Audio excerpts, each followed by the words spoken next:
Hi friend, எல்லாருக்கும் இனிய மாலை வணக்கம். நாம் இன்றைக்கி எங்கே இருக்கோம் அப்படின்னு பார்த்தீங்கன்னா, திருவண்ணாமலை மாவட்டத்தில் வந்து இருக்கோம். அதாவது பார்த்தோன்னா பழைய பேருந்து நிலையம். இந்த பேருந்து நிலையம் பார்த்திங்கன்னா, இதுக்கு முன்னாடி புதுசாக ஒரு பேருந்து நிலையம் வந்து திருவண்ணாமலை கட்டியிருக்காங்க.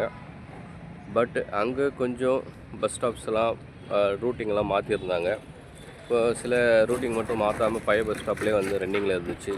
அதாவது பார்த்தோன்னா பெங்களூரு, வேலூர், திருப்பூர், கோயம்புத்தூர் இந்த பகுதிகளுக்கு செல்லக்கூடிய பேருந்துகள் வந்து பழைய பஸ் ஸ்டாப்லேருந்து ஒரு சில மாதங்களாக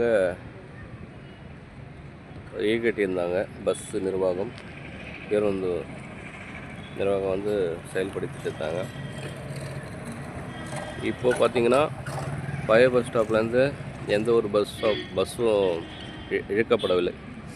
புரியுதுங்களா? எல்லாமே வந்து எல்லா ரூட்டிங் வந்து புது பஸ் ஸ்டாப்புக்கே மாற்றிட்டாங்க. பெங்களூருக்கு போகிறதா இருந்தாலும் சரி, கோயம்புத்தூர் போகிறதா இருந்தாலும் சரி, திருப்பூர் போகிறதா இருந்தாலும் சரி, சேலம் போகிறதா இருந்தாலும் சரி, இந்த பக்கங்களில் போகக்கூடிய அனைத்து பேருந்துகளும் புதிய பஸ் ஸ்டாப்லேருந்து இயக்கப்படுகின்றது. கள்ளக்குறிச்சி, விழுப்புரம், சேலம் எல்லாமே வந்து புது பஸ் ஸ்டாப்பில் தான் வந்து போயிடுச்சு. எல்லாமே வந்து மாற்றிட்டாங்க. பழைய பஸ் ஸ்டாப்பில் வந்து எந்த ஒரு பஸ்ஸும் இயங்கவில்லை. இந்த பஸ்ஸே பாருங்கள், காலியாக இருக்குது. இங்கே யாருமே கிடையாது. ஒரு சில பேர் தான் வந்து உட்காந்துட்டு இருக்காங்க. ஒரு சில வண்டிகள் வந்து இங்கே வருது போகுது, அவ்வளோதான். மற்றபடி பஸ் ஸ்டாப்பே வந்து பழைய பஸ் ஸ்டாப்பே வந்து காலியாக இருக்குது. எந்த ஒரு பஸ்ஸும் இங்கே வந்து செயல்படலை. எல்லாமே புது பஸ் ஸ்டாப்புக்கு தான் போகணும். நீங்கள் எங்கே போகிறதா இருந்தாலும் புது பஸ் ஸ்டாப்புக்கு தான் போகணும். இங்கே பழைய பஸ் ஸ்டாப்புக்கு வேலை இல்லை. அதே போல் பார்த்தோன்னா இந்த இவ்வளோ பெரிய இடம் வந்து காலியாக இருக்குது. இந்த இடத்த வந்து அரசாங்கம் வந்து என்ன பண்ண போகிறாங்கன்னு தெரியல. இதை இப்படியே விட்டுட போகிறாங்களா, இல்லை இது எல்லாமே இடிச்சுட்டு புதிய ஏதாவது அரசாங்க பில்டிங்கோ, மற்ற ஒரு தொழில் கூடமோ, அப்படி இல்லைன்னா ஒரு விடுதிகளோ, அரசாங்க விடுதிகளோ. ஏன்னா வந்து திருவண்ணாமலை வந்து ஒரு ஆன்மீக சுற்றுலாத்தலமாக வந்து செயல்பட்டுட்டு இருக்குது.